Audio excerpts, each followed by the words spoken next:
What is up, guys? It is Joe. We are back. We're talking ball about the Cats. Specifically today, my Week 2 thoughts following K-State's comeback win over Tulane, 34-27. This one for the Wildcats.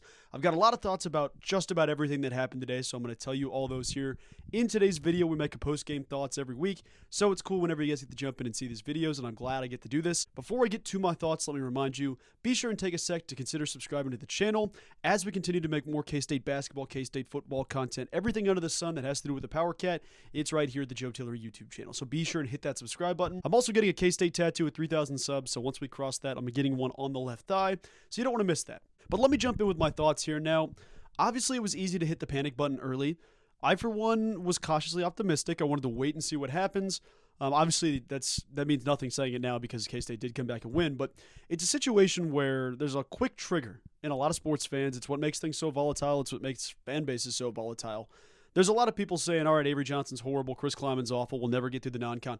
A lot of doomer takes. It is what it is. I decided to wait and see what happens, and thankfully we were rewarded with a win. So I know it wasn't the prettiest picture early on. There were good things and bad things I'm going to talk about in today's video. I want to start off with one major bad thing that comes to mind. The defensive presence was not great. The secondary did not have a good day. I should give them credit. After giving up 20 points to Tulane in the first half, they clamped down, only gave up 7.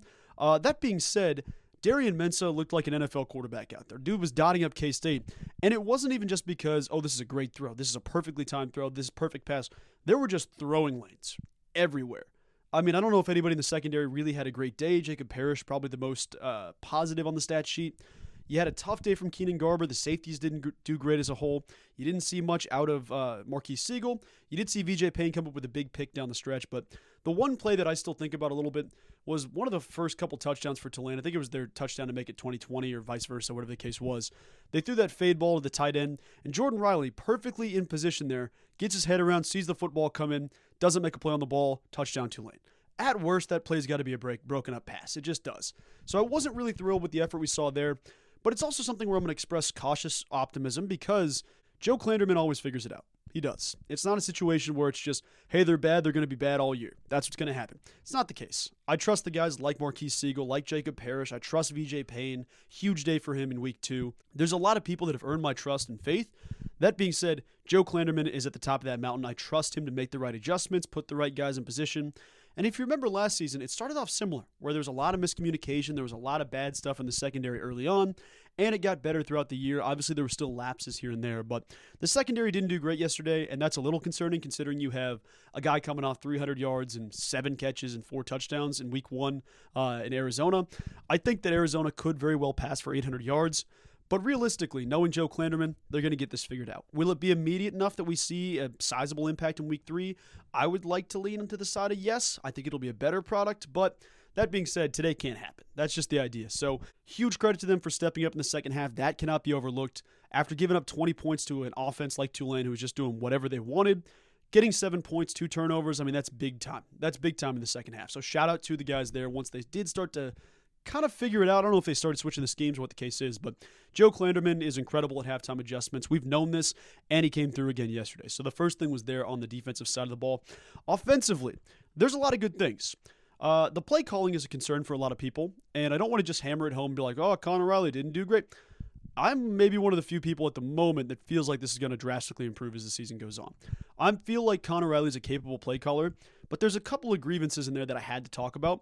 The main one being Avery Johnson cooked. I know it was slow early on. He missed the read with Sterling Lockett, whatever. People missed throws. That was a bad one to miss, but people missed throws. Avery got it figured out. Down the stretch, the man was cooking. Second half, showed up, showed what he was made of. The dude is an NFL quarterback. That's what he was showing. He was debuting that. The idea, though, of, hey, this kid scored on 3 straight possessions and we have 17 on the board after the first, stalling for so long.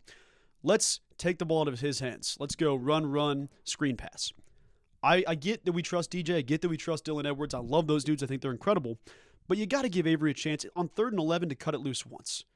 Or even, take a second, run around, survey the field, consider where to go.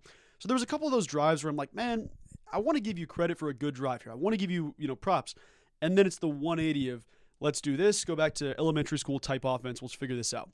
I'm not here to crucify the man because I know it will get better. But I'm trusting Connor Riley. I think he's a good enough guy. I think he's going to figure it out as the time comes.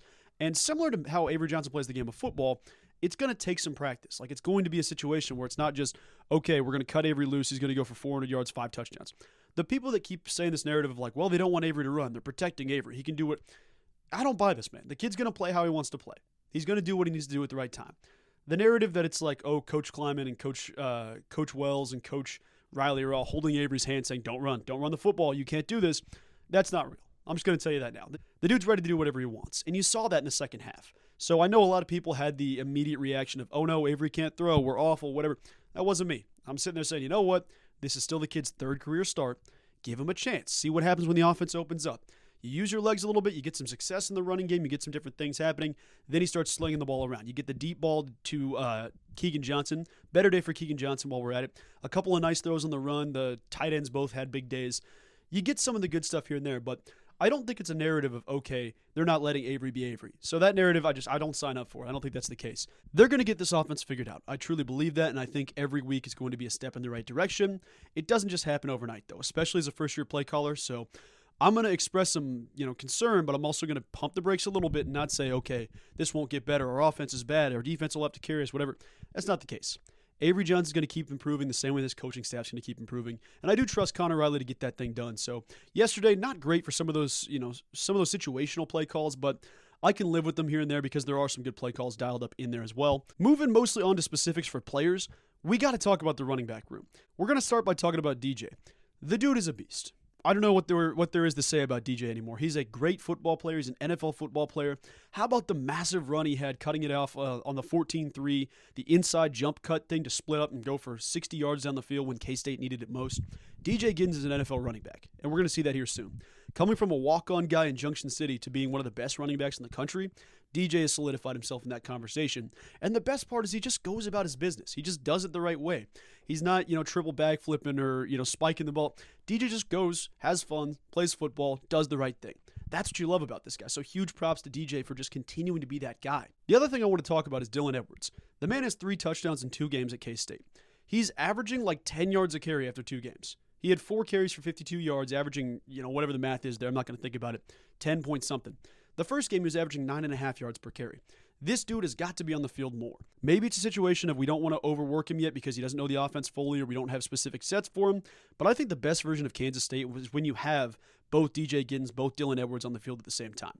Because you give Avery Johnson those dudes in the backfield, there's going to be throwing lanes open, there's going to be running lanes open, because there's not enough resources on the defensive side of the ball to stop all 3 of those guys. There's just not. You can allocate resources. They're not getting run through up the middle by DJ Giddens. You can try to follow Dylan Edwards when he goes sideline to sideline on an end around or something like that. You can try to stack the box and wait for Avery Johnson to beat you over the top. All of this stuff cannot happen at all the same time. You got to pick and choose. So the best version of Kansas State, in my mind, has all 3 of those guys on the field. I think we'll see that a little bit more as the season rolls on, but that's one where I'm kind of like, they might be shelving that a little bit more, that formation specifically, but you're going to find success with both those dudes on the field. So something to consider there. We need more Dylan Edwards, long story short, but it shouldn't come at the expense of DJ Giddens. It shouldn't be DJ's got to come out for Dylan to come in. Leave both those dudes on the field, let them go to work, because I truly think that's the way to roll. Defensively, got to give some props to Austin Romaine. Shout out to the dude making the play of the game on the strip sack, got the football. Jack Fabris runs it back 75 yards. You have to feel good about that kid's day, because he wasn't necessarily the linebacker there. Everybody's saying this is going to be the best guy in the room. This is going to be the starter. This is a dude that's young. He's not necessarily unproven. He's had some big moments, but he had to learn a lot last year. And a lot of those came with some bumps and bruises. This season, you saw the hype that people talked about last season of, hey, this Austin Romaine kid can be special for us early. Yesterday was a dominant performance from him. In the linebacker room, he had multiple sacks, rushing the passer constantly in the backfield, crushing the run game, screen game side to side. Austin Romaine feels like the next Cooper Beebe, the next Deuce Vaughn. And when I say that, hear me out first. It's the kid that's under-recruited in high school, gets to the big level, works his tail off, doesn't talk too much, doesn't do anything too crazy, and goes out there and puts on an All-American level performance week in and week out. I'm not saying he's there right now. I'm not trying to say that he's an All-American linebacker right now. But the kid has that upside that I think it's going to be 2-3 years from now. We're sitting there saying, oh, first team All Big 12, Austin Romaine made a linebacker, pencil it in, write it in. It's done. The award's his. That's the type of stuff we're looking at. I think he's truly that next kid that's a 3-star from, Kansas, Missouri. He's from, I think he's Hillsborough, Missouri, if I'm not mistaken. But, you get a kid that's under-recruited, goes to Kansas State, the storybook career happens, he's the next one in line. So that's my pick on that front. I wanted to give a huge shout-out to Austin Romaine, and I expect more from him as the season goes because he definitely had that juice yesterday. A quick note I will add, no turnovers, which is great, no picks, no fumbles, nothing crazy from Kansas State's side. That's a reason you win these football games. This was not a good football game for Kansas State football. I do feel better watching the highlights back. Once I went back and watched it, I felt a lot better. Obviously, I know the outcome, so maybe that's just a caveat, but you feel better watching this stuff happen in real time because it's the situation of, okay, we've digested this. Here's a good play. Here's a good play. Here's a good play. If they can string these together, the team's going to be great. There was just too many isolated experiences of good play, loss of yard, sack, whatever the case was. Not a sack, I guess, but good play, bad play, etc. There are so many of those in a row, it's sporadically throughout the game. If they can get those consistently, which is where Connor Riley improves, which is where Matt Wells improves, it's where Avery Johnson improves. If you can consistently get that effort, Kansas State's going to be lethal. So something to consider there. Huge job taking care of the football, both through the passing game and taking care of it, ball security situation. And the last thing I want to say before week 3, when you can learn a lesson in a win, in a tight, close win, when you can learn a lesson there, it is 1,000 times better than getting the doors blown off you at some point. It just is. I know that some people, that makes sense. Winning's better than losing. No one disagrees with that. But the energy you see sometimes is, man, Kansas State, we played awful. Our offense needs to figure it out. We're going to get destroyed by Arizona. Guys, you won. And you learned a valuable lesson. You learn what your issues are, where you need to allocate resources, where you need to practice. This is a storyboard type situation.